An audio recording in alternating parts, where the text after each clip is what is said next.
কোরআনুল কারীম শুনে যতগুলো কাফের মুসলমান হয়েছে, সব চাইতে বেশি বেঈমান কাফের নাফরমান মুসলমান হয়েছে সূরাতুন নাহালের 90 নম্বর আয়াত শুনে।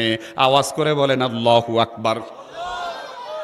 সুতরাং ও তেওয়ারীগঞ্জ এলাকার জনগণ, একটা বরকতপূর্ণ একটা দামি আয়াত আমি আপনাদের জন্য নিয়েছি। এটা কেমন আয়াত একটু উদাহরণ দিলে আপনারা বুঝতে পারবেন। আমার নবীকে যখন কোনো মতে ম্যানেজ করতে পারে না, আমার নবীর আপন মানুষগুলো যখন আমার নবীকে খারাপ জানে, আমার নবীর নামে বদনাম রটায়, আমার নবীর নামে কুৎসা রটায়, নবী কোনো দোষ করে নাই। আমার প্রিয় বন্ধুরা, এইবার ওই বংশের মধ্যে একজন ছিল, তার নাম হলো ওয়ালিদ ইবনে মুগীরা।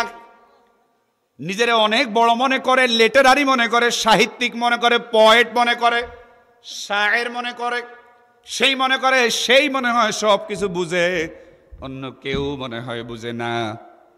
এবার নেতারা সবাই বলল, ওয়ালিদ ইবনে মুগীরা, আমি আয়াতের দামটা বোঝানোর জন্য বলছি, আয়াতটা যে কত দামি। ওয়ালিদ ইবনে মুগীরা, তোমাকে একটা দায়িত্ব দিতে চাই। বলল, হ্যাঁ কি দায়িত্ব দিতে চান? বলল, তুমি একটু আমাদের ভাতিজা মুহাম্মদ সাল্লাল্লাহু তার কাছে যাবা। তুমি তো কবি মানুষ, তুমি তো সাহিত্যিক মানুষ, তুমি একটু দেখো না আমার ভাতিজাকে তুমি ম্যানেজ করতে পারো কিনা। সবাই তো খুশি। ওয়ালিদ ইবনে মুগীরা অনেক বড় কবি। আগে যদিও মুহাম্মদ সাল্লাল্লাহু আলাইহি ওয়াসাল্লামকে ম্যানেজ করতে পারলাম না, আজকে মনে হয় ম্যানেজ হয়ে যাবে। উদাহরণটা আমি এইভাবে দিয়ে থাকি। একটা ছেলেকে বিয়ে করানোর জন্য বিভিন্ন জায়গার মধ্যে যায়, বিয়েটা বারবার ভেঙে যায়। এবার যখন বিয়ের প্রস্তুতিটা নেওয়া হয়, সবাই এবার চূড়ান্ত সিদ্ধান্ত নয় আজকে মনে হয় বিবাহ হবে। 80 বছরের বুড়া পর্যন্ত তেলও দেন না, জামা গাদ দেয়, ওরা কথা কয় না। যাওয়ার সময় হাক ডাক দিয়া যায়, আজকে নাতিরে বিয়ে করায় নিয়ে আসমু। কিন্তু মান্দারি বাজার যাওয়ার পরে যখন আবার বিয়েটা ভেঙে যায়, যাওয়ার সময় হাইসের মধ্যে কোনো জায়গা নাই, আসার সময় হাইসওয়ালা বলে, ও আমার কাস্টমারেরা, ও আমার যাত্রীরা, আপনারা কই? মুরব্বী আবার জবাব দিয়া কয়, আসার সময় বাড়ির মধ্যে বুড়িরে বলে আসছিলাম আজকে নাতিরে বিয়ে করামু, আজকেও যেহেতু ভেঙে গেছে মানিজ্জত নিয়ে আজ আর যাওয়া যাবে না, তোমরা হাইসে করে যাও, আমি আলাদা যাই। কয়নি?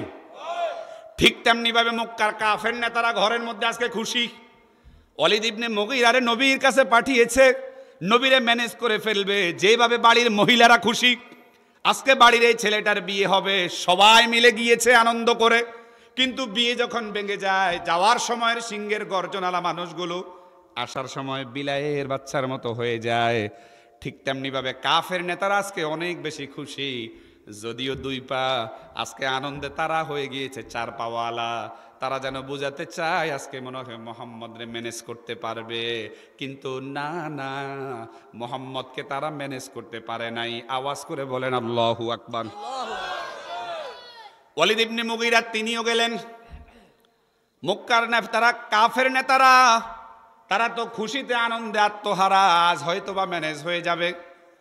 তারা গিয়ে ওয়ালিদ ইবনে মুগীরা আমার নবীর কাছে যখন গেল, নবী আমার নিজেও কোনো কথা বলল না, ওয়ালিদ ইবনে মুগীরাও কোনো কথা বলতে দিল না। ওয়ালিদ ইবনে মুগীরাকে দেখা মাত্রই আমার নবী পড়া শুরু করলো। আমার সাথে পড়েন, ইন্নাল্লাহা ইয়া'মুরু বিল আদলি ওয়াল ইহসান ওয়া ইতাই যিল কুরবা ওয়া ইয়ানহা আনিল ফাহশাই ওয়াল মুনকার ওয়াল বাগই ইয়া'iযুকুম লা'আল্লাকুম তাযাক্কারুন। জোরে বলুন আল্লাহু আকবার। নবী আমার নিজেও কোনো কথা বললেন না, ওয়ালিদ ইবনে মুগীরাকেও কোনো কথা বলতে দিলেন না। শুধুমাত্র সূরাতুন নাহালের 90 নম্বর আয়াত তেলাওয়াত করতে লাগলেন। নবী আমার তেলাওয়াত করতে লাগলো, ওয়ালিদ ইবনে মুগীরার চোখ থেকে অজর ধারায় পানি বের হতে লাগলো। আল্লাহু আকবার। যাওয়ার সময় হাক ডাক দিয়ে যাওয়া। ওয়ালিদ ইবনে মুগীরা এবার আস্তে আস্তে আসতেছে। মক্কার কাফের নেতারা, ও আমি যেটা বুঝাতে চাইলাম যে সূরাতুন নাহালের এই 90 নম্বর আয়াতটা কত দামি, নবী তেলাওয়াত করলো। ওয়ালিদ ইবনে মুগীরা নবীরে কি ম্যানেজ করবে তার চোখ থেকে পানি অঝোর ধারায় বের হতে লাগলো। আওয়াজ করে বলেন আল্লাহু আকবার। এইবার আখিরি জামানার পয়গম্বরের দরবার থেকে বের হয়ে যখন আসলো, আসার পরে নেতারা সবাই তো অস্থির হয়ে আছে, আজকে মনে হয় ম্যানেজ করে আসবে দামি আয়াত বুঝানোর জন্যে। সে যখন চোখ বিজানি এক নেতাদের সামনে আসলো, নেতারা বলল, ওয়ালিদ ইবনে মুগীরা, খবর কি? খবর খবর ওই যে বিয়ে করে দেখেছে দাদারা বুড়িয়ারা আইসেনি, তারা ফিরত হাইসে করি আইসেনি, আইয়ে না বিয়ে দিতে করাইতাম, হারি না মানিজ্জত শেষ।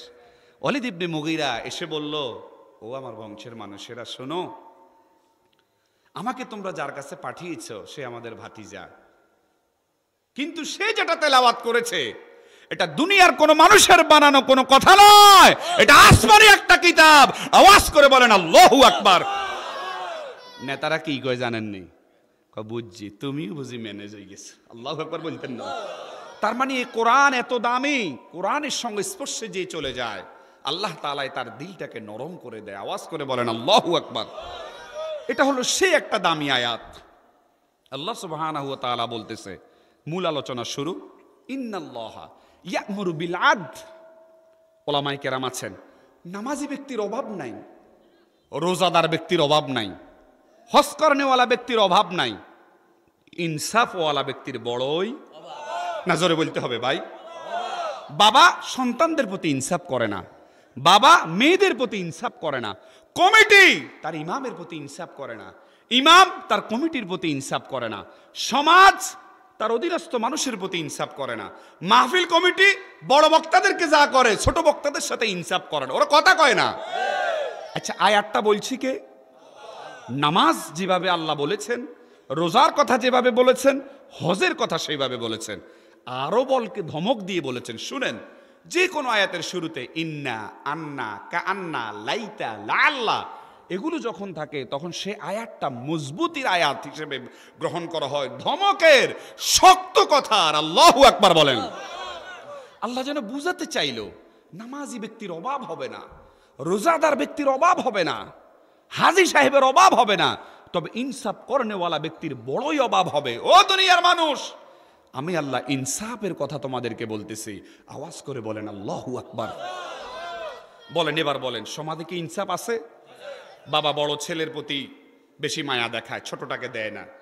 মেয়েদের হক, কোরআনের আয়াত, আল্লাহর কসম করে বলি, পায়ে ধরে বলি, যারা মেয়েদের হক দেন না, মেয়েদেরকে দোয়া করে দেন, আল্লাহর আদালত থেকে বাঁচার কোনো সুযোগ আল্লাহ নিজে বন্টন করে দিয়েছে। আপনাকে দোয়া করতে বলছি কে? আপনি জন্ম দিয়েছেন, দোয়া আপনার উপরে লাজেম। হুজুর কথা কন না, দোয়া আপনার উপরে লাজেম। আমারও 3 সন্তান, 2 ছেলে 1 মেয়ে। আমার সন্তানদের জন্য দোয়া আমার উপরে লাজেম, কিন্তু আমি তো তার বন্টনটা দোয়ার মাধ্যমে পার করে দিতে পারি। তার মানে ইনসাফের বড়ই। আমি আর কথা বলে না কেন? নামাজি ব্যক্তির অভাব নাই, নামাজ ঠিকই পড়ে কিন্তু ঘরের মধ্যে ইনসাফ নাই, নামাজ ঠিকই পড়ে এলাকার মধ্যে ইনসাফ নাই, নামাজ ঠিকই পড়ে যে হুজুরের পিছনে একটা দায়িত্ব বেহাজাল ইমাম, সে হুজুরের উপর জুলুম করে। আচ্ছা ভাই বলেন না, আমাকে বলেন, এই বাজারে 15,000 টাকার নিচে বেতনে কি চলা যায়? জোরে কথা বলেন না, চলা যায়? আপনার এলাকার মসজিদের হুজুরকে আপনি কেন ঠকান? কেন ঠকান? কারেন্ট বিল বাতি না জ্বালাইলেও 1000 টাকা, গ্যাস বিল 1500 টাকা। আপনারা দামিটা খান, হুজুররা কম দামিটা খাক, তারপরও চাউলের বস্তার দাম 2500 টাকা। তাদের কি আর চলা লাগে না? কেন এই জুলুম করেন? তার মানে ইনসাফের বড় অভাব। সামনের কাতারে দাঁড়ান আর যাই করেন, আল্লাহর আদালত থেকে বাঁচবার কোনো সুযোগ। এবার আসেন, ইনসাফের কথা বলছে কে? এটাকে আদেশ না নিষেধ? ওরা যত কথা কয় না, আদেশ না নিষেধ? নামাজের মতো দামি কথা না কম দামি কথা? জোরে বলেন। এবার শুনেন, নবী আমার কেমন ইনসাফওয়ালা ছিল, নবী আমার কেমন ইনসাফওয়ালা ছিল, আর আল্লাহ আমার কেমন ইনসাফওয়ালা, এটা আমি বুঝাইলে আমার সময়টা শেষ হয়ে যাবে। মনে রাখবেন, সবচাইতে বড় ইনসাফ করেনেওয়ালা ব্যক্তি, সবচাইতে বড় ইনসাফ করেনেওয়ালা কে? আল্লাহ। এরপরে হলো আমার নবী। 3টি উদাহরণ আমি দিব, যদি আল্লাহ আমাকে তৌফিক দান করে। মনোযোগ আসেনি? আখিরি জামানার পয়গম্বর বিশ্বনবী মুহাম্মদুর রাসূলুল্লাহ সাল্লাল্লাহু আলাইহি ওয়াসাল্লামের উপর জিবরিল আমিনের মাধ্যমে আমার আল্লাহ কোরআনুল কারীমের আয়াত নাজিল করে জানাইয়া দিল, ইন্নাল্লাহা ইয়া'মুরু বিল আদলি, ও আরিফ মিয়াজি ন্যায় পরায়ণ হও, ও আরিফ মিয়াজি ইনসাফওয়ালা হও, ও বাবা ন্যায় পরায়ণ হও, অবলিগ ইনসাফওয়ালা হও। মনে রাখবা এটা আমার আদেশ। দ্বিতীয় নাম্বার আমার আল্লাহ বলে ওয়াল ইহসান, সদাচরণ করনেওয়ালা মানুষ হও। নামাজ ঠিকই পড়ে, মুরব্বিকে সালাম দেয় না, ওরা কথা কয় না। নামাজ ঠিকই পড়ে, একে অপরের সাথে কথা বলে না। একই বাড়ির মানুষ বছরের পর বছর কথা বলে না, কিন্তু সামনের কাতারে থাকে। মুয়াজ্জিন না থাকলে আজানও দেয়, কিন্তু আমার আল্লাহ বলল ওয়াল ইহসান, সদাচরণ করো, ভালো ব্যবহার করো। ওলামায়ে কেরাম আছেন, এবার আমি আয়াতটা আরো জোড়ায়া দিই। ইন্নাল আবরার লাফি নাঈম, আমার আল্লাহ যেন বুঝাতে চায় ও সদাচরণ করনেওয়ালারা, ও পুণ্যবান ব্যক্তিরা, ও সদাচরণ করনেওয়ালারা, ও ভালো মানুষেরা, আপনি নামাজ ঠিকই পড়েন কিন্তু বান্দার সাথে কথা বলেন না, নামাজ ঠিকই পড়েন বান্দার সাথে জুলুম করেন। আমার আল্লাহ যেন বুঝায় না না, তুমি এখনো পরিপূর্ণ বান্দা হতে পারো নাই। শুনো রে মানুষ, মানুষের ঘরে জন্ম নিলেই মানুষ হওয়া যায় না, তারে মানুষ বানাইয়া নিতে হয়। আওয়াজ করে বলেন আল্লাহু আকবার। আর মানুষ যখন বানায়া নেওয়া যায়, ইন্নাল আবরার লাফি নাঈম, মানুষের মতো মানুষ যখন হওয়া যায়, সদাচরণ করনেওয়ালা যখন হওয়া যায়, সৎ কর্মশীল যখন হওয়া যায়, এই জগৎ এবং ওই জগৎ, দুই জগৎ তাদেরকে স্বাচ্ছন্দ্যে, আনন্দে, সুস্থতার মতো নেয়ামত দিয়ে আনন্দ চিত্তে যিনি রাখেন গো, আওয়াজ করে চিৎকার করে বলেন না তার নাম কি? সুতরাং ভালো মানুষ যদি হওয়া যায়, ভালো ব্যবহার করনেওয়ালা মানুষ যদি হওয়া যায়, পুণ্যবান যদি হওয়া যায়, সৎকর্মশীল যদি হওয়া যায়, নাঈম নেয়ামত দ্বারা ভরপুর, সুখে শান্তিতে যিনি রাখবেন, আওয়াজ করে আরো একবার বলেন না তার নাম কি? তাহলে আমি দুটো কথা বললাম, ইয়া'মুরু বিল আদলি, আল্লাহ আদেশ করে বলছে ন্যায়পরায়ণ হও, ইনসাফওয়ালা হও। দ্বিতীয় নাম্বার আমার আল্লাহ বলল ওয়াল ইহসান, ভালো ব্যবহার করো। হজ করতে চইলা যায় মানুষের আইল কাইটা, হজ করতে চইলা যায় সুদের কারবারি হইয়া, হজ করতে চইলা যায় ওজনে কম দিয়া, হজ করতে চইলা যায় জমি দখল করিয়া। অথচ তিরমিজির বর্ণনায় আল্লাহর হাবিব বলেন, ও আমার সাহাবীরা, তোমাদের মাধ্যমে আমি আমার শেষ জামানার উম্মতগুলোরে জানাইয়া দিতে চাই, আল্লাহর এক বান্দা অপর বান্দার সাথে যদি দিনের বেলায় একটা ভালো ব্যবহার করে, শুধু হাদি সাহেব হতে চান, ও মিয়া হজ করার আগে যে চুরি করেছেন, নামের আগে তো চোর শব্দটা লাগান না, বাটপার শব্দটা লাগান না, জিনাকার শব্দটা লাগান না, জালিম শব্দটা লাগান না, নামের পরে হজ করার পরে আলহাজ লাগান। এটা কেন লাগান? ও দুনিয়ার মানুষ শোনো শোনো, আল্লাহর কোনো বান্দা যদি অপর কোনো বান্দার সাথে দিনের বেলায় একটা ভালো ব্যবহার করে, একটা ভালো ব্যবহার করে, রব্বুল আলামিন পুরা রাত্রিতে জাগ্রত থেকে নফল ইবাদত করার সওয়াব তার আমল নামায় দিয়ে দেয়। জোরে বলেন না সুবহানাল্লাহ।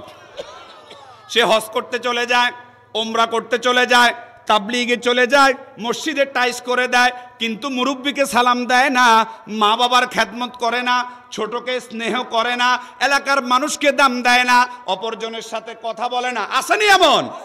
জোরে বলেন আছে? তারে নামাজ, তারে হজ, তারে যাকাত, এগুলো হলো মানুষকে দেখানোর। যাই হোক, তাহলে এক নাম্বার আমার আল্লাহ বলল ন্যায়পরায়ণ হও। তার মানে আল্লাহ জানে শেষ জামানাতে ওযু ছাড়াও নামাজ পড়বে, ওর কথা কয় না। তার মানে নামাজ এগুলো হলো মানুষরে দেখানোর জন্যে, হজ করবে নামের আগে আলহাজ লাগানোর জন্যে, রোজা রাখবে দিনের বেলা বাচ্চা কি কইব, বউ কি কইব, দুনিয়ার মানুষকে দেখানোর জন্যে। না হয় আমি আল্লাহ সহজ সহজ বিধান দিলাম, ইনসাফ করো, ভালো ব্যবহার করো। ভালো ব্যবহার করার জন্য হোটেলে নেওয়ার দরকার নাই, দেখা মাত্র সালাম দাও, দেখা মাত্র হাত মিলাও, রাস্তার উপরে কষ্টদায়ক জিনিস পড়ে আছে একটু সরিয়ে দাও, এইটা হলো ভালো ব্যবহার। তুমি গাড়ির মধ্যে বসে আছো, একজন মুরব্বি দাঁড়িয়ে আছে, তাকে বসার ব্যবস্থা করে দাও। তুমি বসে আছো, একজন মা দাঁড়িয়ে আছে, তাকে বসার ব্যবস্থা করে দাও। এগুলা করার জন্য কি কোনো টাকার প্রয়োজন আসেনি? এ ভাই, আপনারা কি আমার কথা বুঝতেছেন? গল্প বলি না কিন্তু, বুঝতেছেন? তার মানে নামাজি ব্যক্তির অভাব নাই, বেল নাই, রোজাদার ব্যক্তির অভাব নাই, বেল নাই, হাজী সাহেবের অভাব নাই, বেল নাই। আল্লাহ বলল ইন্নাল্লাহা ইয়া'মুরু বিল আদলি, ন্যায়পরায়ণ হও, ইনসাফওয়ালা হও, ওয়াল ইহসান, সদাচরণ করনেওয়ালা হও। আদেশকার জোরে বলেন। এবার শোনেন আমার নবী কেমন ইনসাফওয়ালা ছিল। এক নাম্বারের উদাহরণ আখিরি জামানার পয়গম্বর বিশ্বনবী মুহাম্মাদুর রাসূলুল্লাহ সাল্লাল্লাহু আলাইহি ওয়াসাল্লামের স্ত্রীদের মধ্যে সবচাইতে প্রিয়তমা স্ত্রীর নাম হলো আয়েশা। হযরতে আয়েশা রাদিয়াল্লাহু তাআলা আনহা, তিনি একজন কুমারী স্ত্রী ছিলেন আমার বন্ধুরা। আরো একজন স্ত্রীর নাম ছিল সাউদা। হযরতে সাউদা রাদিয়াল্লাহু তাআলা আনহা একবার হযরতে আয়েশা রাদিয়াল্লাহু তাআলা আনহার ঘরের মধ্যে চলে গেল। যাওয়ার পরে তরকারি অথবা ঝোল অথবা পায়েস যেটাই ছিল আয়েশা রাদিয়াল্লাহু তাআলা আনহার জন্য নিয়ে গিয়েছে। আয়েশা রাদিয়াল্লাহু তাআলা আনহা রাগান্বিত হয়ে সে বলতে লাগলো, সাউদা, আমি কি রান্না করতে জানি না? তুমি আমার জন্য এগুলো কেন নিয়ে আসছিও? যে কোনো কারণে আয়েশা রাদিয়াল্লাহু তাআলা আনহার মেজাজ খারাপ ছিল। সে পায়েসটাকে সাউদার গালের মধ্যে লাগিয়ে দিল। হযরত সাউদা রাদিয়াল্লাহু তাআলা আনহা মন খারাপ করে যখন চলে আসলেন, পরবর্তীতে আখিরি জামানার পয়গম্বর, মনোযোগ আসেনি? উড়ি যায় কিল্লে একটু জিকির করেন, লা ইলাহা আর জোরে লা ইলাহা ইল্লাল্লাহ, মুহাব্বতে লা ইলাহা লা ইলাহা লা ইলাহা ইল্লাল্লাহ, লা ইলাহা। নৌকা চলে না যেমন মাঝি ছাড়া, চলবনি আরো জোরে। নৌকা চলে না যেমন মাঝি ছাড়া, যেমন চালক ছাড়া। নৌকা চলে না যেমন মাঝি ছাড়া, রিক্সা চলে না যেমন চালক ছাড়া। বিমান চলে না যেমন পাইলট ছাড়া, হো দুনিয়া চলে না আল্লাহ ছাড়া। জোরে লা ইলাহা ইল্লাল্লাহ বলো, লা ইলাহা ইল্লাল্লাহ, জোরে লা ইলাহা ইল্লাল্লাহ। ভাইয়া নামাজ রোজা ছাইরো না, বলেন ভাইয়া নামাজ রোজা ছাইরো না, বাবা মার খেদমত ভইল না। নবীর সুন্নাত ছাইরো না ভাই, নবীর সুন্নাত ছাইরো না ভাই, গুনাহের কাজ আর কইরো না। জোরে লা ইলাহা লা ইলাহা লা ইলাহা ইল্লাল্লাহ, জোরে লা ইলাহা ইল্লাল্লাহ, সুবহানাল্লাহ ওয়ালহামদুলিল্লাহ, লা ইলাহা ইল্লাল্লাহু মুহাম্মাদুর রাসূলুল্লাহ সাল্লাল্লাহু আলাইহি ওয়াসাল্লাম। আমি যেন বুঝাতে লাগলাম, আমার আল্লাহ বুঝাতে চাইল, নামাজি ব্যক্তির অভাব হবে না, রোজাদার ব্যক্তির অভাব হবে না, হাজী সাহেবের অভাব হবে না, তবে ইনসাফওয়ালা মানুষের বড়ই অভাব হবে, ন্যায় পরায়ণওয়ালা মানুষের বড়ই অভাব হবে।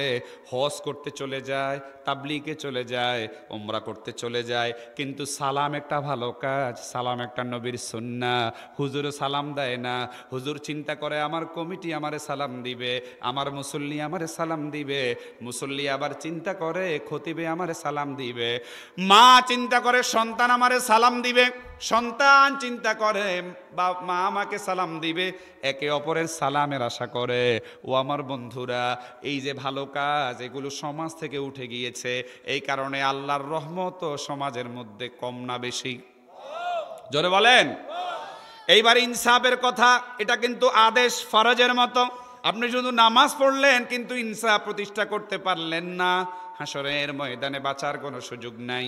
এবার সাউদা রাদিয়াল্লাহু তাআলা আনহা, নবী আমার যখন আসলো, বলল, ইয়া রাসূলুল্লাহ, ইয়া হাবিবাল্লাহ, ওগো দ্বীনের নবী গো, ওগো প্রাণের নবী গো, ওগো আমার প্রাণের স্বামী, আমি পায়েস নিয়ে আয়েশার দরবারে গিয়েছিলাম। আপনার কুমারী স্ত্রী, প্রিয়তমা স্ত্রী আয়েশা আমার গালের মধ্যে পায়েসগুলো লাগিয়ে দিয়েছে। আমি আপনার কাছে বিচার দিলাম, আমার বন্ধুরা, ইসলামের শিক্ষা হলো দুই পক্ষের কথা শোনা লাগবে, কিন্তু বিগত 16 বছর বাংলার জমিনে দুই পক্ষের কথা শোনার কোনো সুযোগ ছিল নি। কথা কন, কোর্টের সামনে থেকে সাক্ষী উঠাইয়া নিয়ে গেছে রব্বুল আলামিন, সময়ের ব্যবধানে তাদেরকেও বাংলার জমিন থেকে উঠাইয়া নিয়ে গেছে, ঠিক কি না? সুতরাং জালেম বেশি দিন টিকে থাকতে পারে? লা হিজাবা বাইনাহুমা, মাজলুম এবং আল্লাহর মাঝে কোনো চাদর নাই।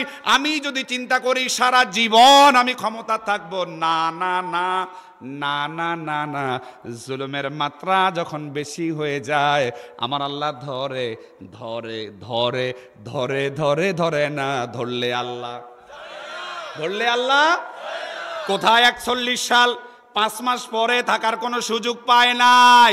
কারণ তিনি কে? তিনি হলো মাজলুমের পক্ষে। যাই হোক, বিগত 16টা বছর বাক স্বাধীনতা ছিল না, রাসূলুল্লাহর সুন্নাহ ছিল না, কোরআনের আয়াতের কোনো বাস্তবায়ন ছিল না, দুই পক্ষের সাক্ষীর প্রয়োজন ছিল না। 16টা বছর একক রাজত্ব করেছে। সময়ের ব্যবধানে লাথি দিয়ে তাদেরকে চেয়ার থেকে যিনি নামিয়ে দিয়েছেন, আওয়াজ করে চিৎকার করে বলেন তার নাম কি? আরো জোরে বলেন। আখিরি জামানার পয়গম্বর বিশ্ব নবী বলল, সাউদা তোমার একার কথা শুনলে তো হবে না, চলো আমি একটু আয়েশার কাছে চলে যাই। আয়েশা, এটার নাম হলো বিচার, এটার নাম হলো ইনসাফ। আওয়াজ করে বলেন আল্লাহু আকবার। এই আয়েশা, তুমি সাউদার গালে পায়েস মেখে দিয়েছো নাকি? ইয়া রাসূলুল্লাহ, ইয়া হাবিবাল্লাহ, মিথ্যা বলবো না, আমার মেজাজটা তখন খারাপ ছিল, এই কারণে আমি তার মুখের মধ্যে পায়েস মেখে দিয়েছি। রাসূল আরবি বলল, ইনসাফ প্রতিষ্ঠা আমাকে করতেই হবে, কারণ আমার আল্লাহ আমার ইনসাফ প্রতিষ্ঠা করার জন্য পাঠিয়েছেন। ও সাউদা, যেভাবে তোমার গালের মধ্যে পায়েসগুলো মাখিয়ে দিয়েছে, ঠিক তেমনিভাবে তুমিও তার গালের মধ্যে পায়েসগুলো মাখিয়ে দাও। আওয়াজ করে বলেন আল্লাহু আকবার। এটার নাম ইনসাফ, এটার নাম। কিন্তু বিগত 16 বছর বাদ দেন, এখনো ধরেন যে মিয়া বড় হুজুর তার বিচার একরকম, যে মিয়া ছোট হুজুর তার বিচার একরকম, চেয়ারম্যানের পরিবারের বিচার একরকম, মেম্বারের পরিবারের বিচার একরকম, গরিবের পরিবারের বিচার একরকম। এবার সে যদি আলহাজ হয়, হুজুর যদি বড় হুজুরও হয়, হুজুর যদি যত বড় মুফতি হয় না কেন, ইনসাফ যদি তার জীবনের মধ্যে না থাকে, আল্লাহর আদালত থেকে বাঁচার কোনো সুযোগ আসেনি? আছে? নবী আমার এসেছেন ইনসাফ প্রতিষ্ঠা করার জন্য, নবী আমার এসেছেন ইনসাফ প্রতিষ্ঠা করার জন্য, নবী আমার এসেছেন বায়ের হক ফিরিয়ে দেওয়ার জন্য। কিন্তু প্রতিটা বাড়ির মধ্যে বায়ে বায়ে বেজাল আসেনি? জোরে বলেন না। আমার প্রিয় বাবারা, আমার প্রিয় বন্ধুরা, আখিরি জামানার পয়গম্বর, আলোচনা কি? ইনসাফ। আলোচনা কি? নাহলে তো আমার ক্লাস আর হইল না। আলোচনা কি? সূরার নাম সূরাতুন নাহাল, সূরাতুন, আয়াত নাম্বার 90, আয়াত নাম্বার। রব্বুল আলামিন 3টা আদেশ করেছেন। কয়টা? রব্বুল আলামিন 3টা নিষেধ করে শেষে আবার ওয়াজ করতেছে। 3টা আদেশ, এই 3টা নিষেধ। যে ব্যক্তি মানতে পারবে, যে সমাজ মানতে পারবে, যে পরিবার মানতে পারবে, সে সমাজ, সে পরিবার, সে ব্যক্তি সোনার মানুষে রূপান্তরিত হয়ে যাবে। কথা কি মনে থাকবে? তার মানে নামাজি ব্যক্তির অভাব নাই, রোজাদার ব্যক্তির অভাব নাই, হাজী সাহেবের অভাব নাই, ইনসাফ ওয়ালা ব্যক্তির বড়ই, ইনসাফ ওয়ালা ব্যক্তির বড়ই। আমার প্রিয় বন্ধুরা, মনোযোগ আছে নি? আলোচনা কি বুঝতেছেন? নবী আমার জন্মগ্রহণ করেছেন, নবীর জন্মের পূর্বেই বাবা মারা গিয়েছেন, জন্মের পরে মাও মারা গিয়েছেন।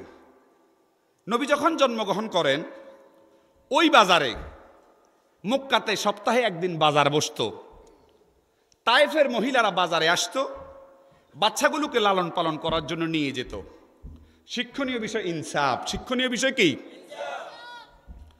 ঠিক তেমনিভাবে একটা সময় রাসূল আরবি সাল্লাল্লাহু আলাইহি ওয়াসাল্লাম দুনিয়াতে আসার পরে তায়েফের মহিলারা মক্কাতে আসতেছে সেই দিনের বাচ্চাগুলো নেওয়ার জন্য। নবীজির দুধবার নাম হালিমাতুস সাদিয়া। কি নাম? জোরে বলতে হবে, কি নাম?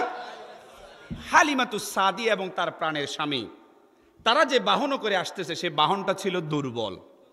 আর হালিমাতুস সাদিয়ার বান্ধবী যারা, তাদের বাহনটা ছিল সবল। তারা সবাই আগে মদিনা মুনাওয়ারাতে এসে নাদুস নুদুস, ওই বাজারের তাদের দৃষ্টিতে নাদুস নুদুসগুলো তারা নিয়ে নিল। আইসা দেখে আর কোনো বাচ্চা কাচ্চা ওই দিনের বাজারে আর ছোট্ট একটা ঘর থেকে কে যেন বলতেছে, ও তায়েফের মহিলারা, আমাদের ঘরে একটা বাচ্চা আছে, তবে বাচ্চাটা গরিব, ওর বাবা ও দুনিয়াতে আসার আগেই মারা গিয়েছে। তোমাদের যদি মন চায় আমাদের বাচ্চাটাকে দেখতে পারো। পরের কথা শোনার আগে বলেন আল্লাহু আকবার।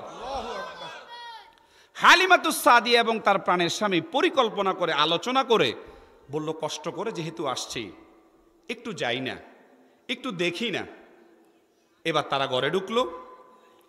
ঘরে ঢুকার পরে হালিমাতুস সাদিয়া বলতেছে, প্রাণের স্বামী গো, আমি যখন এই ছোট্ট ঘরের মধ্যে ঢুকি, আমার কাছে মনে হলো পৃথিবীর সকল আলো যেন আল্লাহ এই ঘরের মধ্যে দিয়ে দিয়েছে। হালিমাতুস সাদিয়া প্রাণের স্বামীকে কথা বলার পরে নবীজির মা আমেনার কোল থেকে যখন শিশু মোহাম্মদকে কোলের মধ্যে নিয়ে নিল, কথাবার্তা ফাইনাল করে, হালিমাতুস সাদিয়া জবাব দিয়ে বলে, লম্বা ঘটনা, আমি যেটা বুঝাতে চাই সেটা হলো ইনসাফ, এই কারণে ঘটনা লম্বা করা যাবে না। বুকের মধ্যে নেওয়ার পরে হালিমাতুস সাদিয়া প্রাণের স্বামীকে বলে, ও আমার প্রাণের স্বামী গো, যে বাচ্চাটাকে আমি বুকের মধ্যে নিলাম, আমার কাছে মনে হয় পৃথিবীর সকল শান্তি যেন আমার আল্লাহ আমার এই বুকের মধ্যে দিয়ে দিয়েছে। কথাবার্তা ফাইনাল করে তায়েফের ময়দানের দিকে রওনা দিল। এই জায়গার মধ্যে কথা আর বাড়ালাম না, তায়েফের ময়দানের দিকে রওনা দিল। আসার সময়ের দুর্বল বাহন শিশু মোহাম্মদকে নেওয়ার সাথে সাথে সবলে রূপান্তরিত হয়ে গেল। শুধু তাই নয়, বান্ধবীরা যদি অনেক সামনে ছিল, শিশু মোহাম্মদকে নেওয়ার পরে বাহনটা এত সবল হয়ে গেল, বান্ধবীদেরকে পিছনে ফেলে হালিমাতুস সাদিয়ার বাহন তার স্বামী সহকারে শিশু মোহাম্মদকে নিয়ে তায়েফের ময়দানে সবার আগে পৌঁছে গেল। এইবার হলো মূল ঘটনা, যেটা আমি শিখাতে চাইলাম। হালিমাতুস সাদিয়ার নিজের গর্ভের একটা সন্তান ছিল, ওরসজাত সন্তান ছিল, যার নাম হলো আব্দুল্লাহ। স্বামী স্ত্রী দুইজন পরিকল্পনা করে বলল, এই বাচ্চাটাকে নেওয়ার পরে যেহেতু এত বরকত, আরো একটা সাধারণ জ্ঞান, ওই বছর তায়েফের ময়দানে দুর্ভিক্ষ ছিল। এই বাচ্চাটাকে বুকে নেওয়ার পরে এত এত বরকত, যেহেতু ও আমার প্রাণের স্বামী, একটা কাজ করি, আমি আমার ওরসজাত সন্তানটাকে বাহিরের খাবার খাওয়াই, ছোট্ট এই মোহাম্মদকে আমি আমার দুইটা স্তনে পান করাই। শিক্ষণীয় বিষয়টা এই জায়গার মধ্যে, আখিরি জামানার পয়গম্বর শিশু মুহাম্মদুর রাসূলুল্লাহ সাল্লাল্লাহু আলাইহি ওয়াসাল্লামকে যখন ডান স্তন পান করালেন, সঙ্গে সঙ্গে তিনি পান করলেন। ব্যাখ্যা করলাম না, সময় কম। এইবার তিনি যখন বাম স্তন পান করানোর জন্য চেষ্টা করে, যতবার মুখের মধ্যে দেয় ততবার শিশু মোহাম্মদ সেটা মুখ থেকে বের করে দেয়। চিৎকার করে বলেন আল্লাহু আকবার। হালিমাতুস সাদিয়া এইবার তার প্রাণের স্বামীকে বলল, আমার প্রাণের স্বামী, আমার কাছে মনে হলো শিশু মোহাম্মদ যেন আমাকে বুঝাতে চায়, ও মহিলা, তুমি আমার সাথে জোর করো না, আমার সাথে জোর করো না, আমার সাথে জোর করো না। সে যেন আমাকে বুঝাতে চায়, আমার সাথে জোর করো না। বাম স্তনটা আমার হক নয়, ডান স্তন হলো আমার হক, আর বাম স্তনটা হলো আমার দুধ ভাই তোমার ওরসজাত সন্তান আব্দুল্লাহর হক। আওয়াজ করে বলেন আল্লাহু আকবার। এটার নাম হলো ইনসাফ। নবী যেন মাসুম নবী যেন আল্লাহ তাআলা শিখিয়ে দিতে চায় যে আমি আমার এই ছোট্ট মাসুম নবীকে পাঠালাম ইনসাফ প্রতিষ্ঠা করার জন্য। হালিমাতুস সাদিয়া জবাব দিয়ে বলল, প্রাণের স্বামী, ছোট্ট এ মাসুম বাচ্চা যেন হাতে কলমে আমার শিখাইয়া দিল, জোর করো না, জোর করো না। ডান সাইড হলো আমার হক, বাম সাইড আমার হক না, এটা হলো আমার দুধ ভাই আব্দুল্লাহর হক। শোনো রে হালিমাতুস সাদিয়া, আমার আল্লাহ আমার ভাইয়ের হক নষ্ট করার জন্যে দুনিয়ার জমিনে পাঠায় নাই, আমারে পাঠিয়েছে ভাইয়ের হক ফিরিয়ে দেওয়ার জন্যে। আওয়াজ করে বলেন না আল্লাহু আকবার। এটার নাম ইনসাফ, এটার নাম একজনের আকাশে আরেকজনের পাত্তা না দেওয়া, এটার নাম ইনসাফ। 3 নম্বরের উদাহরণ, আমি যদি সময় পাইতাম আমি অনেকগুলো বিষয় নিয়ে আসছিলাম, মনে করেছিলাম ওয়াল ইহসান এটাও বলবো, কিন্তু আর 15 মিনিট সময় আছে। 3 নম্বরের ইনসাফ, মনোযোগ আসেনি? হাত তোলেন, আবার হাত তোলেন। হ্যাঁ, আল্লাহু আকবার। জোরে বলেন আল্লাহু আকবার, আরো জোরে বলেন আল্লাহু আকবার। 3 নম্বরের ইনসাফ, বিচার। তাহলে বিচার কার্যক্রম পরিচালনা করার জন্য একজনের কথা শুনলে হবে? ইনসাফ কি? দুইজনের কথা, দুইজনের কথা। এটা হলো সবচাইতে মজার কথা। চুরির ঘটনাটা আর বললাম না, এটা আপনারা জীবনে বহুতবার শুনছেন। আখিরি জামানার পয়গম্বর বিশ্বনবী মুহাম্মদুর রাসূলুল্লাহ সাল্লাল্লাহু আলাইহি ওয়াসাল্লামের নরম তবিয়তের সাহাবীদের মধ্যে অন্যতম সাহাবীর নাম হযরতে আবু বকর রাদিয়াল্লাহু তাআলা আন। আওয়াজ করে বলেন না সুবহানাল্লাহ। সাধারণ জ্ঞান, ইসলাম নরম এবং গরমের সমন্বয়ে। শুধু নরমের নাম ইসলাম নয়, আবার শুধু হাঁক ডাক দিয়া স্টিজ ভেঙে ফেলার নামও ইসলাম। কথাকে আমি বুঝাইতে পারছি? রাসূলুল্লাহর গরম সাহাবীও ছিলেন হযরতে ওমর। লাউ কানা নাবিয়্যান মিন বা'দ লাকানা ওমর। রাসূল বলছে না যে যদিও আর কোনো নবী আসবে না, কিন্তু যদি আল্লাহ কাউরে নবী পাঠাইতো তাহলে ওমররে পাঠাইতো। তাহলে ওমর হইল গরম, আর হযরতে আবু বকর, উসমান এরা হলো নরম। তাহলে শিক্ষণীয় বিষয় হলো ইসলাম নরম এবং গরমের সমন্বয়ে। শুধু একবারে কড়া কথা বলে স্টিজ ভাঙি হালাইলে এদেশে কালেমার রাজ কায়েম হবে। কথাকে আমি বুঝাইতে পারছি? তাহলে হযরতে আবু বকর তিনি হলো নবীজির সুখের দিনের বন্ধু, তিনি হলো নবীজির দুঃখের দিনের বন্ধু, তিনি হলো নবীজির সুখের দিনের বন্ধু, তিনি হলো নবীজির দুঃখের দিনের বন্ধু, তিনি হলো নবীজির শ্বশুর। আওয়াজ করে বলেন আল্লাহু আকবার। শিক্ষণীয় বিষয় ইনসাফ, শিক্ষণীয় বিষয়। হযরতে আবু বকর রাদিয়াল্লাহু তাআলা আনহু রাস্তা দিয়ে যাচ্ছেন, ইহুদিরা দাঁড়িয়ে দাঁড়িয়ে কথা বলতেছে। গভীর মনোযোগ দেন, মানুষ তো ভালোই আসছে আলহামদুলিল্লাহ কইতেন না? এই কারণে আপনাদেরকে সামনে নিয়ে আসছি যে একটা ইন্টারভিউ চলতেছে যে মানুষ কি আসলে কোরআন শুনেনি। প্যান্ডেলটা ভরপুর হয়ে গিয়ে ভাইরাও ভরপুর হয়ে গিয়েছে আলহামদুলিল্লাহ বলেন।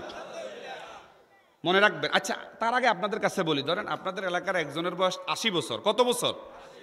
অন্য এলাকার একজন 80 যদি সাবেক চেয়ারম্যানের কাছে 80 যদি বলে যে ওই লোকটা ওই জায়গার মধ্যে মারামারি লাগছে, আপনারা বিশ্বাস করবেন না যে কিরে মিয়া তো লাড়ি লইও মারতে পারেন, হাতে মারামারি করবো কেমনে? এই জায়গার মধ্যে বাংলা কথা হলো, মনে রাখবেন নরম মানুষ যদি গরম হয়ে যায় খবর আসেনি। যারা একবারে নরম হেরা যদি জীবনে কখনো গরম হয় বেজাল আসেনি। ইহুদিরা কথা বলতেছে, হযরতে আবু বকর রাদিয়াল্লাহু তাআলা আনহু যাচ্ছে, তারা এমন একটা শব্দ ব্যবহার করেছে যেটা আমার আল্লাহর বিরুদ্ধে। বলেন নাউজুবিল্লাহ। আচ্ছা, আল্লাহর বিরুদ্ধে যদি কেউ কথা বলে এটা কি মানা যাবে? আচ্ছা, আল্লাহ এবং রসুলের বিরুদ্ধে যদি আমার মাও কথা বলে, মাকে কি মানা যাবে? বাবাকে মানা যাবে? ইদা আমার বিমাসিয়াতিল্লাহি তাআলা, আল্লাহর নাফরমানির কোনো বিষয় যখন মা বাবাও বলবে তাদেরকেও মানা যাবে। হযরত আবু বকর রাদিয়াল্লাহু তাআলা আনহু শুনলো ইহুদিরা আমার আল্লাহর বিরুদ্ধে বলতেছে। নরম মানুষ গরম হইলে বেজাল, ঠাস করে গালের মধ্যে থাপ্পড় বসাই দিছে। জোরে বলেন আল্লাহু আকবার। এটা কিন্তু মজার ঘটনা। শিক্ষণীয় বিষয় ইনসাফ, শিক্ষণীয় বিষয় ইনসাফ। ইহুদিরা হলো পৃথিবীর মধ্যে সবচাইতে হারামি জাতি, জানেন তো এটা? যাদের বিরুদ্ধে বদদোয়া সূরা ফাতিহার মধ্যে আসেনি, বুঝেননি? গায়রিল মাগদুবি আলাইহিম ওয়ালাদ-দাল। দুটো বিষয় আপনাদেরকে আমি বলে যাই। নাম্বার 1, ইনসাফ করবেন, ভালো ব্যবহার করবেন। আর একটা আমল দিয়ে যাই, আজ থেকে যতবার সূরা ফাতিহা পড়বেন অথবা শুনবেন শেষে আমিন বলবেন। বলেন ইনশাআল্লাহ, বলেন ইনশাআল্লাহ। যে মসজিদে জোরে বলে সেখানে জোরে বলবেন, যে মসজিদে আসতে বলে সেখানে আসতে বলবেন। তবে মৃত্যু পর্যন্ত যতবার সূরা ফাতিহা পড়বেন অথবা শুনবেন শেষে আমিন বলবেন। আপনিও আমিন বলেন, ফেরেশতারাও আমিন বলে। সূরা ফাতিহাটা হলো একটা দোয়া, একটা অ্যাপ্লিকেশন। দুইজনের আমিনের খাতিরে রব্বুল আলামিন আপনার মুনাজাতকে কবুল করে নেন। তাহলে বলবেন তো আমিন। আচ্ছা, ইহুদিরা হলো সবচাইতে খারাপ জাতি, সবচাইতে হারামি জাতি, সবচাইতে ক্রিমিনাল জাতি। তারা নিজেদেরকে যদিও মনে করে তারা সুখে আছে, আল্লাহ বলে না, দরিবাত আলাইহিমুয যিল্লাতু ওয়াল মাসকানা। যাই হোক, আমি ওদিকে যাচ্ছি না। গালের মধ্যে থাপ্পড় বসাই দিয়েছে। লম্বা কথা, 10 মিনিট সময় আছে, হুজুর চলে আসবে। বিচার চলে গেছে নবীজির দরবারে। কার দরবারে? কথা হয় না, কার দরবারে? নবীজির দরবারে আবু বকর রাদিয়াল্লাহু তাআলা আনহুর নামে বিচার চলে গেছে। আচ্ছা বলেন, ওই যে আপনাকে মুরব্বিগণ নামে কইলে আপনাকে যেন মাথা গরম হয়ে যাইব। মসজিদ ভর্তি সাহাবীদের মেজাজ খারাপ। কি রে কয়, এমি হ্যাঁ তো নরম মানুষ। অন্যান্য সাহাবীরা কয় ওমরে বললে তো মানা যাইতো। হযরত ওমর রাদিয়াল্লাহু তাআলা আনহু পিছনে বসা, সে পারে না বাস পাখির মতো আসি ইহুদির মাথাটাকে আলাদা করে দেয়। কিন্তু এখানে এগুলা করার কোনো সুযোগ নাই। নিষেধ করেছেন কে? ইয়া আইয়ুহাল্লাযীনা আমানু, ওহে ঈমানের দাবি করনেওয়ালারা, লা তারফাউ আসওয়াতাকুম ফাওকা সাওতিন নবী, তোমাদের আওয়াজ নবীর আওয়াজের উপরে যাওয়া যাবে না। হলে ইহুদির খবর আসিল নি? আচ্ছা, নবীজি অবাক, কি রে আমার আবু বকর থাপ্পড় দিব? আচ্ছা না দিছে, কিন্তু কোনো কারণ ছাড়া দিব, এটা মানা যায়?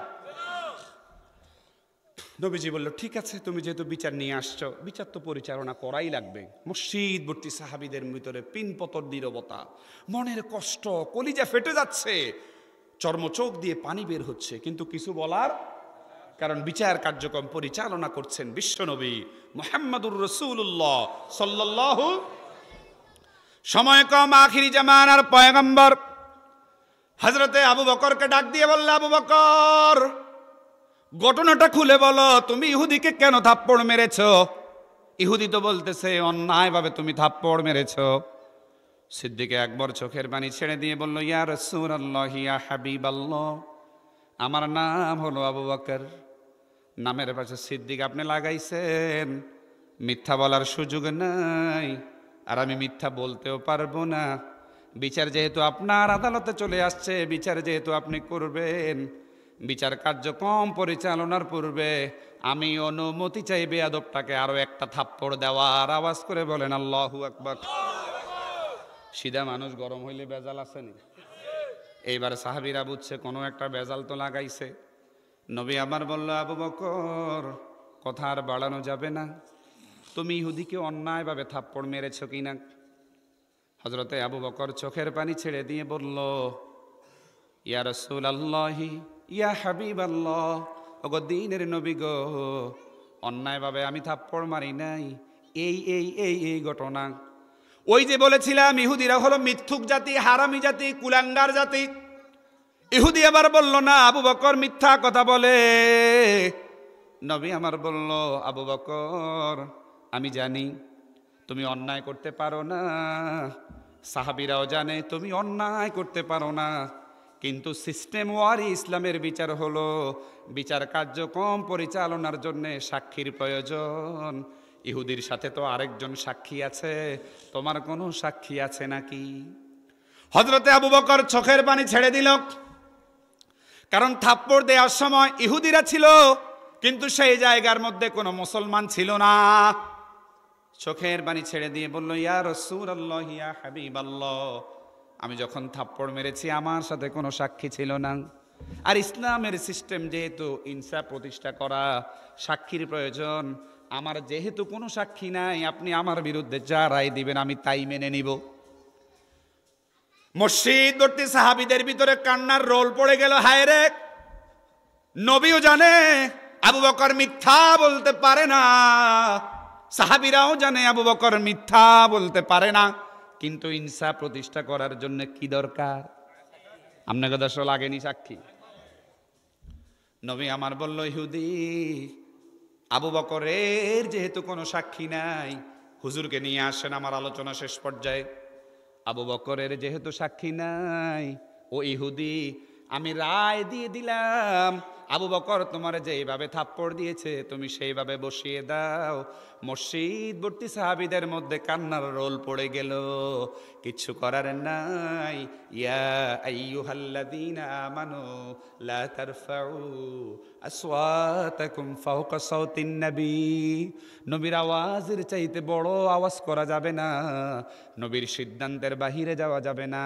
সাহাবীদের মধ্যে কান্নার রোল। ও আমার বন্ধুরা, ইহুদিরা হলো খারাপ জাতি।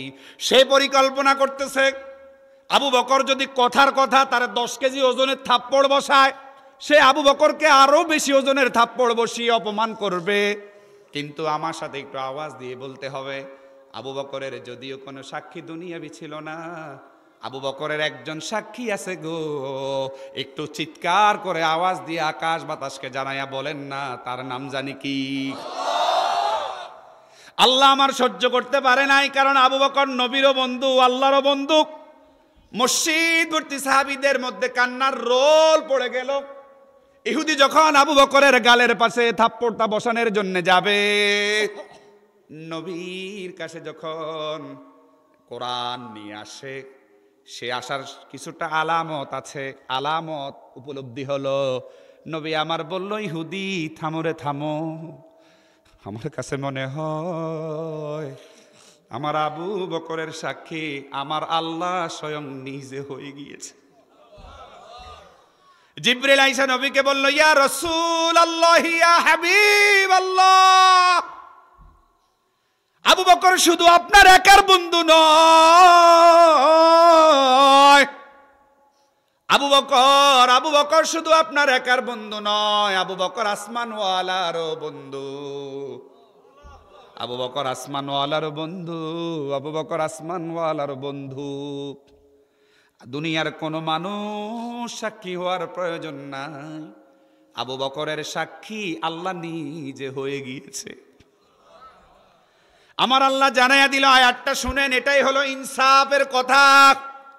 নবীও জানে আবু বকর মিথ্যা কথা বলতে, সাহাবীরাও জানে মিথ্যা কথা বলতে পারে না, কিন্তু ইনসাফ প্রতিষ্ঠা করার জন্য সাক্ষী প্রয়োজন। এবার আমার সাথে পড়েন, আমার আল্লাহ জানাইয়া দিল, লাকাদ সামিআল্লাহু কাওলাল্লাযীনা ক্বালু ইন্নাল্লাহা ফাকীরুন ওয়া নাহনু আগনিয়া।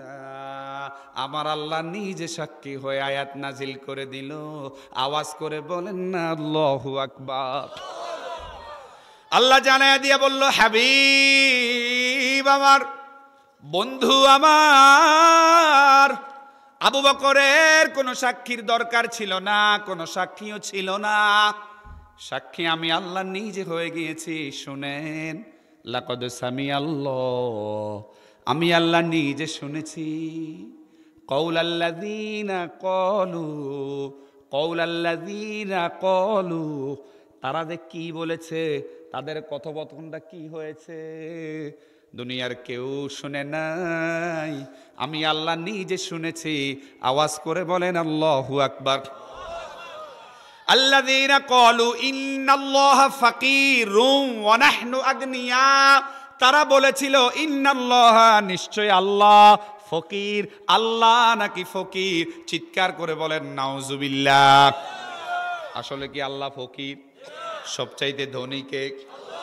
ও এবং নাহনুন মানে আমরা, আমরা মানে ইহুদিরা, আমরা মানে আল্লাহ বলতেছে, লাকাদ সামিআল্লাহু কাওলাল্লাযীনা ক্বালু, আমি আল্লাহ নিজে শুনেছি তাদের কথোপকথন, তারা কি বলেছে, ইন্নাল্লাহা ফাকীর, তারা বলেছিল আল্লাহ নাকি ফকির। ও এবং নাহনুন মানে আমরা, আমরা মানে ইহুদিরা, গনিয়ুন মানে ধনী, এর বহু বচন হলো আগনিয়া।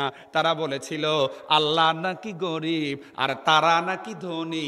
এ কথা শোনার সঙ্গে সঙ্গে আপনার আমার আবু বকর সহ্য করতে পারে নাই, অন্যায় সে সহ্য করতে পারে নাই, যার কারণে গালের মধ্যে বসাইয়া দিয়েছে। আমার আবু বকর অন্যায়ভাবে বসাতে পারে না। আওয়াজ করে বলেন আল্লাহু আকবার। আবু বকরের সাক্ষী কে হয়েছেন? অথচ নবী নিজেও জানে আবু বকর মিথ্যা বলার কোনো সুযোগ, কিন্তু ইনসাফ প্রতিষ্ঠা করার জন্য নবী আমার বিচার কার্যক্রম পরিচালনা করাই লাগছে। কিন্তু সঙ্গে সঙ্গে আল্লাহ তাআলা কোরআনের আয়াত নাজিল করে জানাইয়া দিল, বন্ধু আবু বকর মিথ্যা বলে নাই। এবার আপনাদেরকে বলি, ও হাজী সাহেব, নামাজ ঠিকই পড়েন, ইনসাফ করেন না। ও বাবা, আলহাজ হয়েছেন, ইনসাফ করেন না। মসজিদ কমিটি ইনসাফ করেন না, মাহফিল কমিটি ইনসাফ করেন না। এবার আমারে বলেন তো, আল্লাহর আদালত থেকে বাঁচা যাবেনি? জোরে কোন। এই জায়গার মধ্যে আরেকটা শিক্ষণীয় বিষয়, হাজী সাহেব যাওয়ার আগে আসিল আস্তা বাটপার, টাউট, সিটার, লুচ্চা, অসভ্য। হজ করে আসার পরে সে নিজের আলহাজ দাবি করে, সামনে অন্যায় হয় কিছু বলে না। আবু বকরও তো পারতো যে আমি তো জান্নাতি সাহাবী, ইহুদিরে থাপ্পড় দেওয়ার দরকার কি? থাপ্পড় দিলে তো ইহুদি আমারে খারাপ জানবো, নবীর আদালতে বিচার দিব। সেও তো এড়াইয়া যেতে পারতো, পারতো নি ভাই? পারতো নি ভাই? এবার শুনেন নবী আমার কি বলে, মান রাআ মিনকুম মুনকারান ফালইয়ুগাইয়িরহু বিয়াদি। যারা মনে করেন সামনের কাতারে যায় নামাজ বিছাইলে জান্নাত পাবেন, তারা শুনেন। যারা মনে করেন অন্যের জমি দখল কইরা আলহাজ হইলে জান্নাত পাবেন, তারা শুনেন। নবী আমার বলে, মান রাআ মিনকুম মুনকারান ফালইয়ুগাইয়িরহু বিয়াদি। যদি অন্যায় দেখো, তোমার হাত দ্বারা প্রতিবাদ করার সামর্থ্য থাকলে হাত দ্বারা প্রতিবাদ করো। আল্লাহু আকবার।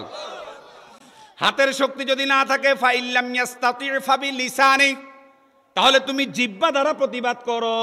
তাও যদি না পারো, ফাইল্লাম ইয়াস্তাতি ফাবিকলবি, অন্তত অন্তর দ্বারা ঘৃণা করো। ওয়াযালিকা দুআফুল ঈমান আও কামা ক্বালান নবী আলাইহিস সালাতু ওয়াস সালাম। তবে অন্তরের ঘৃণাটা হলো দুর্বল ঈমানের লক্ষণ। আমরা আবু বকরের মতো তেজওয়ালা অন্যায়ের বিরুদ্ধে সোচ্চার হতে রাজি আছি। লিল্লাহি তাকবীর। আল্লাহ কবুল করুক, বলুন আমিন। আল্লাহ মঞ্জুর করুক, বলুন আমিন। স্লোগান পরে দিয়েন, হুজুর আসতে দিয়েন।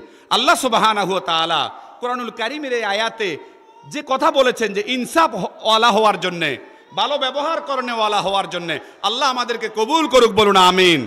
প্রধান মেহমানের আগমন এলাকাবাসীর পক্ষ থেকে